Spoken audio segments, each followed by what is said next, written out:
जय हिंद साथियों। स्वागत है आप सभी का सत्या एक्सेलेंट यूट्यूब चैनल पे। आज की डेट में आपको बताने वाले हैं क्वेश्चन नंबर 41 से, जो कि ये question ITI first year electrician trade के छात्रों के लिए, जो कि आईटीआई एग्जाम के लिए काफ़ी इंपॉर्टेंट है, जो कि निमी से कवर किया गया है। तो चलिए क्वेश्चन स्टार्ट करते हैं। और यदि आप 1 से लेकर 40 तक क्वेश्चन देखना चाहते हैं तो इस वीडियो के डिस्क्रिप्शन बॉक्स में आपको लिंक मिल जाएगा, वहां से आप उन क्वेश्चनों को भी देख सकते हैं। तो चलिए क्वेश्चन स्टार्ट करते हैं क्वेश्चन नंबर 41 से, जिसमें पूछा जा रहा है कि कंड्यूट पाइप कैसे निर्दिष्ट किए जाते हैं।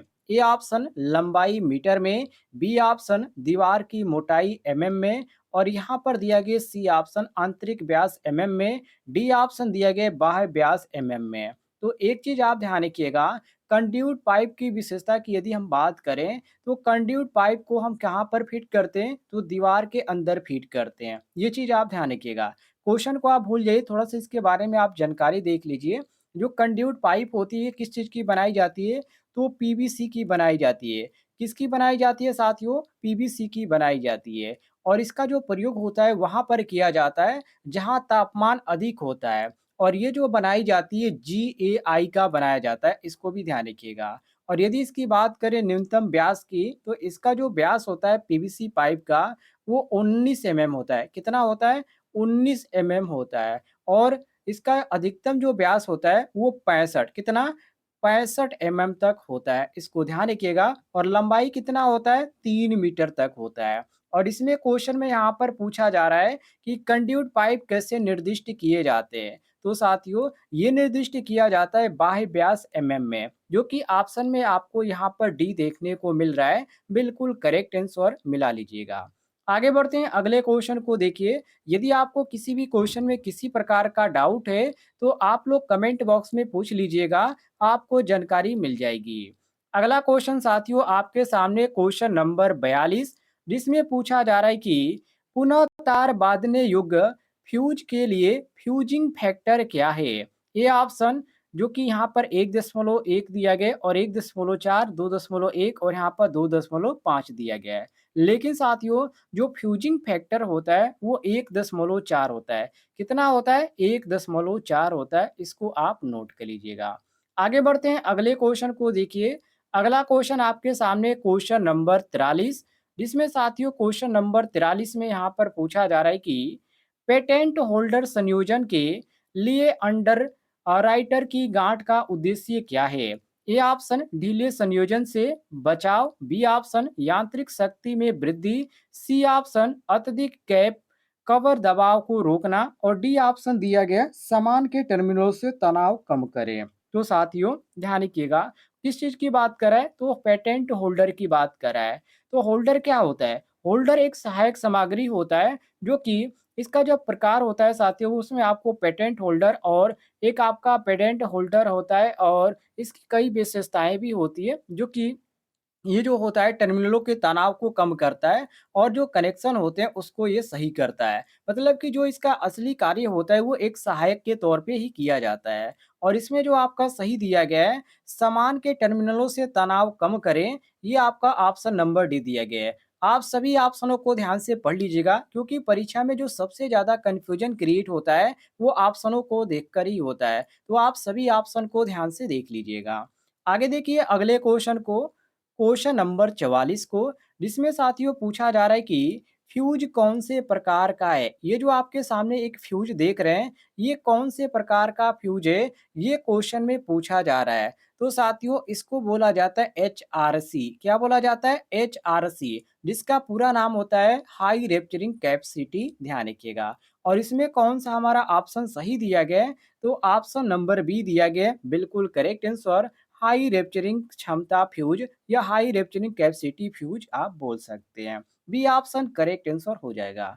आगे बढ़ते हैं, अगले क्वेश्चन को देखिए, क्वेश्चन नंबर 45 को, जिसमें साथियों यहाँ पर क्वेश्चन नंबर 45 में पूछा जा रहा है कि विद्युत सामग्री का नाम क्या है। ये जो आपके सामने यहाँ पर एक सामग्री का इमेज बनाया गया है, इसको क्या बोला जाता है, ये क्वेश्चन में पूछा जा रहा है। तो साथियों इसको बोला जाता है एडिशन स्क्रू प्रकार का होल्डर। और इससे यह भी आप यहाँ पर देख के समझ सकते हैं कि ये आपका होल्डर है। लेकिन जो यहाँ पे आपका जो इस तरह बनाया गया है धारा के अंतर्गत जो चूड़ी यहाँ पर काटी गई है, इसी को आप देख सकते हैं और बोल सकते हैं कि इसको एडिशन स्क्रू प्रकार का होल्डर बोला जाता है।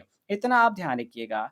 और ये जो आपका सही हो जाता है ऑप्शन में जो दिया गया है, वो ऑप्शन नंबर बी आपका बिल्कुल करेक्ट आंसर हो जाएगा, मिला लीजिएगा।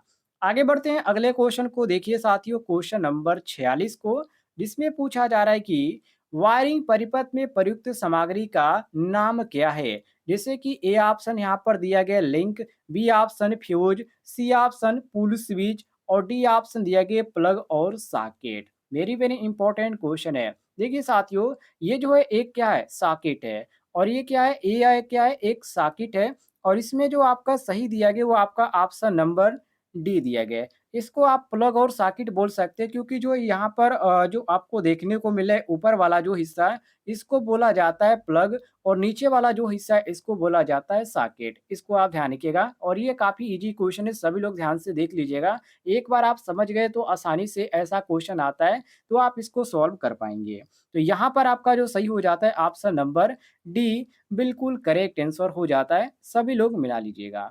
आगे बढ़ते हैं अगले क्वेश्चन को देखिए, क्वेश्चन नंबर 47 को, जिसमें साथियों क्वेश्चन नंबर 47 में पूछा जा रहा है कि एल श्रेणी एमसीबी के द्वारा किस प्रकार के भार को सुरक्षित किया जाता है? ए ऑप्शन मोटर को, बी ऑप्शन गीजर को, सी ऑप्शन दस्ती औजार को, डी ऑप्शन वाताकुलनक को। तो साथियों देखिए, एल श्रेणी की बात करें तो एल श्रेणी में जो एमसीबी होता है, जिसका पूरा नाम होता है मिनिएचर सर्किट ब्रेकर, इससे क्या होता है दोस्तों, गीजर का भार जो है इसमें काम में लेते हैं। मतलब कि एमसीबी जो होता है वो उसमें ये सिद्धांत पे काम करती है, ये तो आप सभी को मालूम है। और एमसीबी एक और भी चीज़ में काम करती है जो कि सुरक्षा के तौर पे ये आपकी काम करती है। और यहाँ पर आपका जो सही हो जाता है क्वेश्चन के अनुसार यदि हम देखें तो ऑप्शन नंबर बी हमारा बिल्कुल करेक्ट आंसर हो जाएगा, मिला लीजिएगा। आगे देखिए अगले क्वेश्चन को साथियों, क्वेश्चन नंबर 48 को, जिसमें पूछा जा रहा है कि किस प्रकार का स्विच सर्किट में उपयोग करते हैं? वेरी वेरी इंपॉर्टेंट क्वेश्चन है साथियों। देखिए, ये आपका लैंप का यहाँ पर बनाया गया है, और यहाँ पर आपको टू वे स्विच देखने को मिल रहा है। और यहाँ पर जो लैंप का बनाया गया इसको आप ध्यान रखिएगा, यहाँ पर लैंप को आप ऐसे भी यहाँ पर इंडिकेट कर सकते हैं सिंबल के तौर पे, या आप ऐसे भी आप इसको बना सकते हैं लैंप के तौर पे, या इसको एक और भी यहाँ पर तरीके से बनाया जाता है। गोला एक यहाँ पर ऐसे खींचा जाता है, और इसके बाद अंदर आपको ऐसे क्रॉस कर देना है। और ये जो आपका हो गया, ये भी क्या हो गया, लैंप का हो गया। अब साथियों यहाँ पर क्वेश्चन में पूछ रहा है कि किस प्रकार का स्विच और सर्किट में उपयोग करते हैं। वेरी वेरी इंपॉर्टेंट क्वेश्चन है। तो इसमें जो आपका होता है साथियों इंटरमीडिएट स्विच, कौन सा होता है, इंटरमीडिएट स्विच होता है। और ऑप्शन में जो आपका दिया गया, कौन सा ऑप्शन दिया गया है, तो ऑप्शन नंबर आपका सी दिया गया है। सी ऑप्शन आपका बिल्कुल करेक्ट आंसर हो जाएगा, ध्यान रखिएगा। आगे देखते हैं अगले क्वेश्चन को देखिए, क्वेश्चन नंबर 49 को, जिसमें साथियों क्वेश्चन नंबर 49 में पूछा जा रहा है कि कम धारा रेटेड केबल को उच्च धारा भार से जोड़ने का क्या प्रभाव होगा? ए ऑप्शन वोल्टेज पात बढ़ेगा, बी ऑप्शन भार धारा बढ़ेगी, सी ऑप्शन वोल्टेज पात घटेगा और डी ऑप्शन दिया गया गर्मी के कारण केबल खराब। वेरी वेरी इंपॉर्टेंट है। देखिए साथियों, मान लीजिए किसी तार की जो कैपेसिटी है वो कितनी है, 5 एम्पियर मान लीजिए, या आप 10 एम्पियर मान लीजिए, ठीक है? और यदि आप उसमें जो प्रोवाइड कर रहे हैं धारा, वो आप प्रोवाइड कर रहे हैं 20 या 25 एम्पियर की, तो उस समय क्या होगा? उस समय आपका शॉर्ट सर्किट होगा। तो उसी को यहाँ पर कह रहा है कि कम धारा रेटेड केबल को उच्च धारा पर जोड़ने पर क्या प्रभाव होगा? तो शॉर्ट सर्किट होगा। जो उसकी यहाँ पर क्षमता है 5 एम्पियर की क्षमता है, और आप उसको 20 या 30 एम्पियर उसमें धारा प्रवाहित कर रहे हैं, तो वो आपका शॉर्ट सर्किट ही होगा, तो उसमें आपका कोई भी और चीज़ नहीं होगा। तो ये आपका जो सही होगा साथियों, ऑप्शन नंबर डी सही हो जाएगा। गर्मी के कारण केबल खराब हो जाएगी। Option number D correct answer हो जाएगा।